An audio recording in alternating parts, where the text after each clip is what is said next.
value of placements is well known, and meaningful encounters in the workplace helps to create an early work ethic. It worked for me, it's worked for my own children, and I hope to help other young people in my position as Member of Parliament. I think one of the misconceptions about Cumbria is that there aren't as many opportunities for young people as there actually are. We have an incredible range of career opportunities in Cumbria, but it's only really when young people get to experience through meaningful encounters that breadth of opportunity and the broad range of diverse career choices that they can actually imagine what they might do in the future. Events like this make you realise that there's more companies out there than Sellafield, BAE and Gen 2 and places like that. You don't realise the smaller companies, which are actually massive in reality, you don't know they exist, and just finding out that there is more companies out there to look up and research and find jobs for. And it was an eye-opening opportunity to see all those jobs on that screen, see all the companies thinking, well, what do they do? I didn't know they existed. I think Dream Placement is pretty unique, really, and it brings organisations from across Cumbria together because we're all trying to do the same thing. We're all trying to look for our future workforce, for the best talent across Cumbria. Engaging in this kind of activity with these kind of students, encouraging them, giving them the opportunity to see what we offer as a company, and it gives us an opportunity to really pick the cream of the crop if we want to. When these students are finished up, they often come back to us looking for apprenticeships, graduate placements, all that sort of thing, and it's always been a fantastic opportunity for us just to get them come back and work with us. When I was younger there was nothing like this around, so I think this is perfect for Cumbria, to give companies the opportunity to see what young talent there is around, try and keep them in the county rather than going elsewhere. When you get to meet the young people and get to hear, what their ambitions are and what their dreams are for Cumbria, it's very exciting, and we just want to make those things happen. So it's about empowerment, isn't it? It's about empowering young people, raising their aspirations, meeting their aspirations, and letting them know that actually they don't have to leave the county if they don't want to have an absolutely amazing career with some incredible companies.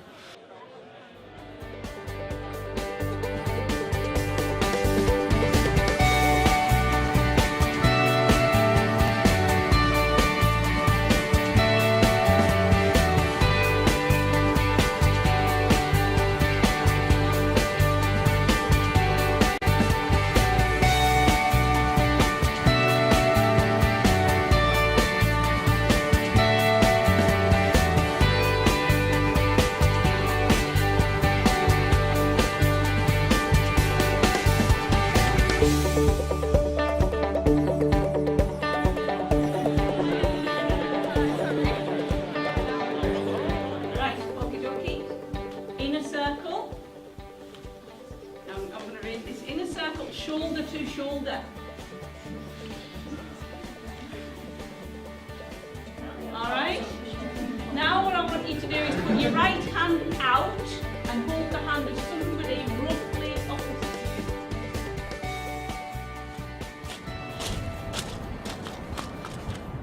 you. This week we're giving Dominic a bit of a tour around the scope of what we do on a day-to-day basis from the project management side to us as the engineers, and then down to the operators and actual hands-on work that we've been doing within the facilities.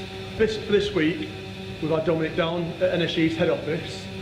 He's had an interview with our director. We've brought him up, and we're going to give him a bit of a scope, get him into the facilities. We've got them down at certain levels now where we can get Dominic actually into the magazines and show him the work we've achieved over the past 5 years. Today and yesterday has been like familiarising myself with the LLWR, what the team's been doing here the past 5 years and what they're going to do for the next few weeks here. So I've really enjoyed it so far. I think the interview with the MD was very good. Obviously he told me about his journey to become a person in a position of leadership. I've been with Trudy Harrison MP, and we've basically just been shadowing, a mix of shadowing and doing some little odd jobs, getting a real atmosphere about the workplace. What's been the best part of this week? Best part, it's probably just getting more of an insight to the workplace and more of an insight of what actually happens in an MP's office, because I thought I had an idea, but I really didn't. Good afternoon, Trudy Harrison's office, Alana speaking. So we seen 2 debates, one of them was in the House of Commons, and that one was about the future of trade, so that would be after Brexit, and that was being headed by the Shadow Secretary of Trade, and so yeah, we previously met him as well, had a little conversation. I didn't even know it was him before that, so that was fun. And then Trudy also had a debate which was about small modular reactors, and that was really, you know, linking the two, the community side of the dream placement and the politics side. I feel like each of the roles we've taken on have had an element of leadership. You know, we've had to take on our own roles and had to sort of allocate them to ourselves, and that was us doing that. You know, we were leading. It's been really educational in the way that we've learned about all the different leadership styles that are in one university and how all of them are similar. All the different leadership styles are under like one place, but they're all different at the same time. What did you gain from speaking to the leader of the Ambleside side today? Just that communication is really important, and you need leadership in a lot of things to make things work and run smoothly, but also teamwork's a big aspect as well. It's given me a better idea of what I want to do, because I want to be a children's nurse. So when I was talking to Linda before, when actually I was thinking maybe I should steer away from things that are too time pressuring, when really she said there is things that needs to be done, but it's not under so much pressure, and you're not, because there is a lot of people around you that can help. Like, it's not just going to be me on a ward on my own. So give me scope, like I'm more chilled about it now and excited. Yeah, I definitely agree that it's invaluable, because in the end, we've kind of, if we'd have been on our own trying to get this kind of one-to-one conversation with people in the NHS, it would have been as easy as it is to just know that our host knows that we want to go into medical fields. And so they're able to organise something that we wouldn't have been able to do on our own. So you think it's worthwhile giving up your week's holiday to go on dream placement? Yeah. Yeah. If you can get past At the morning. first, I'm not going to lie, Sunday night I was thinking, do I really want to? Because I really want to get up, because I'm quite lazy sometimes. But then no, it's definitely worth it. Because I'd literally, and probably a lot of people that wanted me to, if I didn't do something on the holidays, I'd literally be sleeping until about 1 o'clock in the afternoon. So you just get you out there, be more productive. So this is a more constructive way to spend it? Yeah. Just realising that I actually really enjoy engineering, and I enjoy working around solutions, and it's kind of solidified what I do want to do, because I know what it's going to be like after I've studied. What have you been doing so far this week? Lots of problem solving and working things out and thinking you've got something right until another problem comes in and you've got to change the whole thing. So just designing things, really. You've been trying out some of the ROVs and remote vehicles today. What are they like? They're really interesting. I think I still find this the most interesting though. I don't know why. I know it's the most traditional, but ROVs are interesting and so are drones. But, yeah. But you like the digger? But I like the digger, yeah. I've enjoyed it all really, but the thing I've most enjoyed is just the tasks that we've been doing throughout the week, because it involves a lot of design stuff which I found like really enjoyable. I've also enjoyed coming into places like this and like having a go with a lot of the equipment that they use.